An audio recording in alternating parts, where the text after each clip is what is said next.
Hola amigos, hoy en Motork hablaremos de uno de los elementos imprescindibles en cualquier vehículo eléctrico, su batería. En líneas generales podemos decir que las baterías, tal como las conocemos actualmente, con diferencias por supuesto en cuanto a la composición, pues vienen de investigaciones de los años 70 que se continuaron en los años 80 con los primeros prototipos y que ya finalmente en el año 91 pues se comercializa la primera batería tal como la conocemos actualmente más o menos, ¿vale?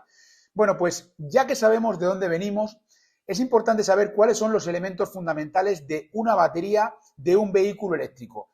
Vamos a verlo a grandes rasgos, por supuesto, porque hay muchísimos más elementos en los que podríamos entrar, pero nos vamos a centrar en los elementos fundamentales que componen una batería de un vehículo eléctrico. Trataré de explicarlo de la manera más sencilla posible. En toda batería de vehículo eléctrico vamos a encontrar unos elementos comunes. Tenemos unos electrodos, tenemos un ánodo y un cátodo. ¿Qué es esto? Bueno, pues básicamente sería el ánodo de donde saldrían los electrones y el cátodo a donde llegan los electrones, es decir, de donde sale la electricidad a donde llega la electricidad.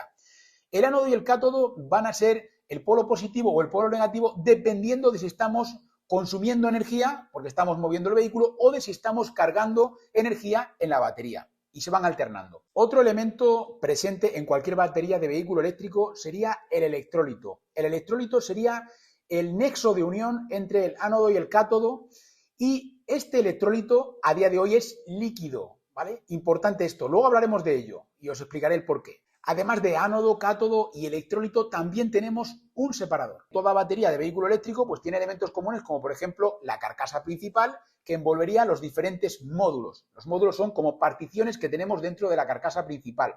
¿Y qué hay dentro de estos módulos? Bueno, pues hay diferentes celdas. Cada una de esas celdas sería el elemento mínimo que tiene una batería de un vehículo eléctrico. Pero ¿cómo son estas celdas? ¿Qué forma tienen? Bueno, pues básicamente nos podemos encontrar dos tipos de celdas distintas. Hay algunas veces que nos la vamos a encontrar en formato cilíndrico, ¿vale? Alargado y cilíndrico, como una pila, como lo que podemos llamar o conocer nosotros como una pila, que viene enrollado todo por dentro en diferentes capas, ¿vale? Y luego nos podemos encontrar también, pues, en otras ocasiones en forma plana, en forma pues más cuadrada o rectangular, pero plana. En lugar de ser cilíndrica, pues sería plana. Cada uno tiene sus ventajas y sus desventajas, no vamos a entrar en ello porque ya sería extendernos demasiado. La composición de estas unidades mínimas o celdas ha ido evolucionando.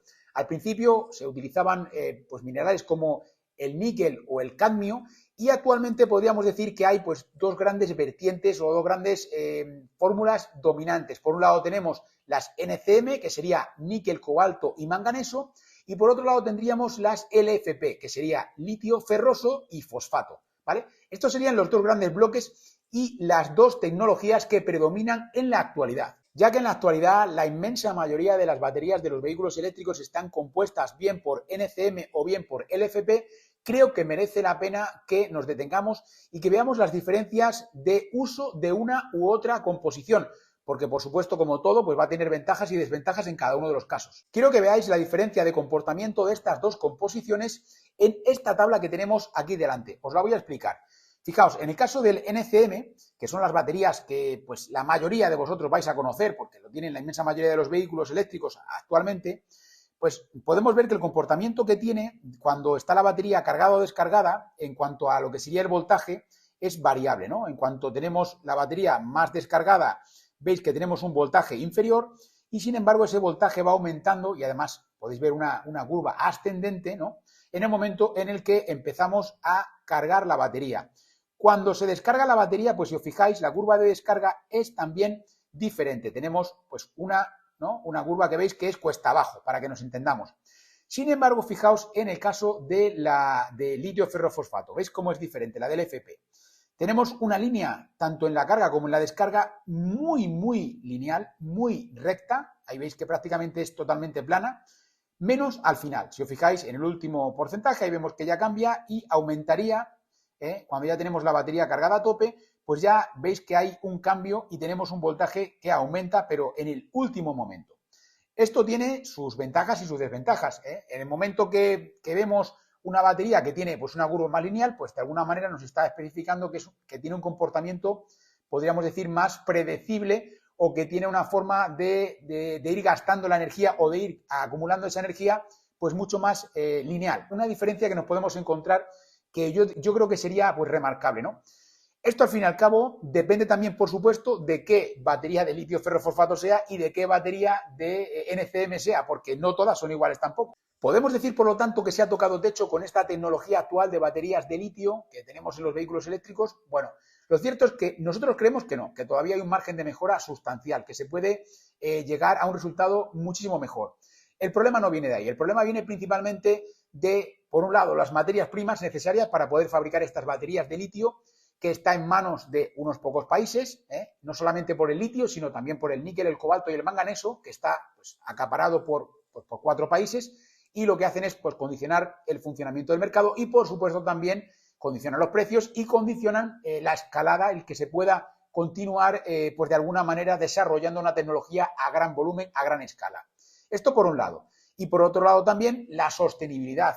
La forma en la que se extrae en muchos casos el litio en la actualidad pues no es una forma de lo más limpia, podríamos decir. Y además no son minerales que podamos encontrarnos muy habitualmente. Y como os decía, pues esto está ligado también y de alguna manera pues condiciona el funcionamiento y el desarrollo de esta tecnología de litio, ¿vale? Pero los fabricantes se han dado cuenta de esto. Y lo que han hecho es, sobre todo, buscar diferentes alternativas. Ahora, si os parece, vamos a ver, ya que hemos visto dónde estamos y de dónde veníamos, vamos a ver hacia dónde vamos con esto de las baterías de los vehículos eléctricos. La evolución de las baterías actuales de litio hasta las baterías del futuro pasa, por supuesto, por el cambio del líquido por el sólido, es decir, cambiar el electrolito líquido de las baterías actuales por el electrolito sólido. Y vosotros diréis, pero es que las baterías actuales de litio tienen líquido en su interior, no es un líquido al interior como pueda ser, por ejemplo, las baterías de ácido plomo que todos conocéis de los vehículos térmicos, ¿no? De 12 voltios, pero sí que es una especie de pasta o gel que se consideraría un líquido. En el caso de las baterías en estado sólido, se reemplazaría ese gel o esa pasta por otro tipo de elemento. En este caso puede ser, por ejemplo, un polímero plástico o cerámico. Estos elementos, además de servir como electrólito, también van a servir como separadores. Recordemos que hemos dicho que también habría elementos separadores dentro de las baterías. Y de este modo, pues, se mata 2 pájaros de un tiro, ¿eh? Se consigue reducir los pesos y reducir también el volumen que tiene la batería. ¿Y cuáles son las principales ventajas de las baterías en estado sólido frente a las baterías actuales de iones de litio? Bueno, hay varias ventajas. Yo os voy a decir algunas, como por ejemplo la seguridad. Tenemos unas baterías que son mucho menos inflamables que las actuales. ¿Quiere decir que las actuales sean peligrosas? Pues no tiene por qué. De hecho, un vehículo térmico utiliza gasolina, tiene un depósito de gasolina, de hecho, ¿no? Y esto es altamente inflamable y es una bomba en potencia. Lo mismo con el diésel, por lo tanto, que mucho cuidado con esto. Pero sí que es cierto que las baterías en estado sólido son mucho más seguras porque son mucho menos inflamables. Esto es importante. Luego, otro aspecto fundamental sería la mayor densidad energética, es decir, con la misma cantidad podemos tener más kilovatios hora de capacidad y esto nos ayuda a que podamos reducir el peso de la batería. También necesitaremos menos espacio, por lo que estábamos comentando antes, de que hay elementos que se solaparían en el caso de las baterías en estado sólido que pueden hacer varias funciones. Hemos dicho que hacía de electrólito y de separador. Entonces ya estamos reduciendo el volumen y por lo tanto nos ayuda a poder tener un mejor diseño, por ejemplo, en los vehículos que puedan ser más aerodinámicos, un suelo más plano, todo este tipo de cosas. Y luego hay que decir también que hay otros elementos que a lo mejor no son tan destacables, pero que pueden ser incluso más, como por ejemplo la parte económica, porque las baterías en estado sólido pueden llegar a ser bastante más económicas y ahora explicaremos por qué, porque hay fabricantes que ya están investigando, que ya están trabajando, pero no trabajando para dentro de 10 años, sino trabajando para pasado mañana, como él dice, pero bueno, lógicamente todo con cautela y con calma, en otro tipo de tecnologías pero asociadas a estas en estado sólido, que os vamos a contar a continuación. Un momento. Antes de que sigamos disfrutando de este vídeo, simplemente recordaros que tenéis disponible la web oficial del canal, ya sabéis que es motork.com, donde podemos ayudaros a conseguir la mejor oferta para ese vehículo 100% eléctrico o híbrido enchufable que estáis buscando. Recuerda que en motork.com podemos ayudarte a conseguir la mejor oferta y recuerda también que nos puedes encontrar en Twitter, en Facebook, en Instagram, en TikTok, nos puedes encontrar también en Telegram y por supuesto en Twitch. En todos estos sitios nos puedes encontrar como Motork Eléctrico. Búscanos y síguenos. ¿Qué podemos esperar entonces de estas baterías del futuro? Bueno, hay que decir que cada fabricante está moviendo su ficha, está utilizando su tecnología o sus composiciones distintas, ¿no? En el caso, por ejemplo, de Porsche, pues está utilizando y está investigando con el silicio, con el silicio. Con el silicio ha conseguido, por un lado, tener pues una densidad energética muy parecida a la que se tiene con el litio, pero al mismo tiempo tenemos una batería que es mucho más económica. Y vosotros diréis, ¿y cómo puede ser eso? Pues claro, porque es que el silicio es el segundo elemento más abundante en la corteza terrestre. Y esto es un dato importante. También se está investigando con sodio, con la sal. Y esto también hace que se abaraten muchísimo los costes de fabricación, de producción y también de accesibilidad y de sostenibilidad. Es decir, que podamos acceder en muchas zonas, es decir, sal hay pues, prácticamente en todo el mundo. Y por otro lado también de esta manera se limita el que solamente determinadas zonas tengan la capacidad de poder pues administrar estos recursos que son limitados, que decíamos y que mencionábamos anteriormente, ¿no? Como el níquel y demás. Bueno, pues esto son algunas de las cuestiones que se están manteniendo. Hay otros fabricantes o otros grupos, como por ejemplo Stellantis, que está investigando ya con litio-azufre. ¿Qué podemos esperar de cada uno de ellos? Bueno, pues simplemente porque tengáis algunas referencias, en el caso de Porsche habla de autonomías en vehículos premium, ojo con esto, también hay que tenerlo en consideración, ahora os digo por qué, de hasta 1.300 kilómetros. Son autonomías de muchos kilómetros, ¿eh? Siempre se hablaba de 1.000 kilómetros, bueno, ahora estamos hablando ya hasta 1.300 kilómetros. Y además, sobre todo, también se consigue una potencia de carga mayor, es decir, podemos cargar en mucho menos tiempo. Mucho menos tiempo, hay que tener en cuenta que ya marcas como Porsche, que tiene una carga rápida, muy, muy rápida, que cargan un vehículo desde un 5 hasta un 80% en poco más de 20 minutos, pues podríamos decir que a lo mejor ahora llegan en torno a los 15 minutos. Bueno, pues han conseguido ganar esos 5 minutos.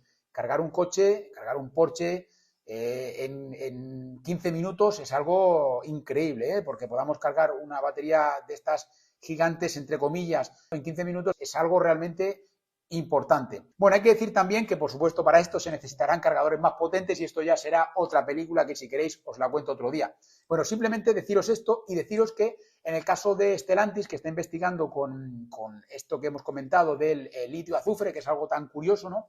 Pues lo que habla sobre todo es que se puede, por un lado, por supuesto, abaratar los precios y por otro lado también se consigue una densidad energética impresionante, que podríamos decir que es no el doble, pero casi el doble de la del litio actual, y esto pues es de las de iones de litio actual, que es considerable, ¿no? Y bueno, estos son algunos de los elementos. También hay que tener en cuenta, por supuesto, que se está trabajando mucho con el sodio. Como os decíamos, el sodio, la ventaja que tenemos es que se puede utilizar y se puede emplear porque la tenemos en todas partes, el sodio, la sal hay en todas partes. Y por otro lado, también hay que decir que pues esto pues no nos cuesta, ¿no? Porque es algo que es fácil de extraer, que se ha hecho durante siglos y que no hay ningún problema en este sentido, ¿no? Y por otro lado, también hay que decir que incluso se pueden llegar a mejorar resultados. La densidad energética que tiene el sodio no tiene nada que ver con la que tiene, por ejemplo, pues el litio-azufre o la que tiene el silicio, o el litio, pero sí que es verdad que, lógicamente, es mucho más económico y ahí ya vamos viendo que en muchos casos se irá utilizando una u otra solución dependiendo del modelo de vehículo que vayamos en el que se vaya a emplear, ¿no? Es decir, para opciones más económicas, pues probablemente se vaya más por el sodio y en otras opciones, pues a lo mejor se va por unas composiciones de litio-azufre, que tampoco es que sea un coste mucho mayor, pero se van a ir empleando pues diferentes composiciones que vayan a ir, por un lado, o abaratando los costes o haciendo un mayor performance, un mejor rendimiento de ese vehículo, ¿no? De las capacidades de ese vehículo. Os hemos enseñado las baterías desde sus inicios hasta la actualidad y también cuáles serán las baterías del futuro. Lógicamente, esto no quiere decir que las baterías actuales de iones de litio haya que tirarlas a la basura, que no valgan para nada, o que los coches actuales de baterías de iones de litio no valgan para nada, porque no tiene nada que ver. Son baterías que tienen muchísimos ciclos. Estamos hablando a lo mejor de baterías que pueden tener en torno a los pues 2.000, 3.000 ciclos de vida útil, y estos son muchísimos ciclos de vida útil, ya sabéis, desde el 0 hasta el 100. Si tenéis una batería que tiene una autonomía de 400 kilómetros, multiplicad por 400, ya sabéis la cantidad de kilómetros que podrían llegar a salir, ¿no? Esto es totalmente factible, es algo que es así, pero lógicamente hay que intentar siempre o tratar de mejorar. Todo en la tecnología siempre se trata de mejorar y en este caso pues no va a ser menos, ¿no? Como os decía, es importante también entender que va a haber diferentes tecnologías, que esto que os acabo de decir de los 1.300 kilómetros y de las cargas ultra rapidísimas, lógicamente no va a llegar a los vehículos más económicos, ni mucho menos ahora. Esto pues pasará muchísimo tiempo hasta que irá llegando a estos vehículos más asequibles, pero lógicamente los primeros vehículos, los más premium, los más caros, los más top, pues van a tener todo este tipo de tecnología.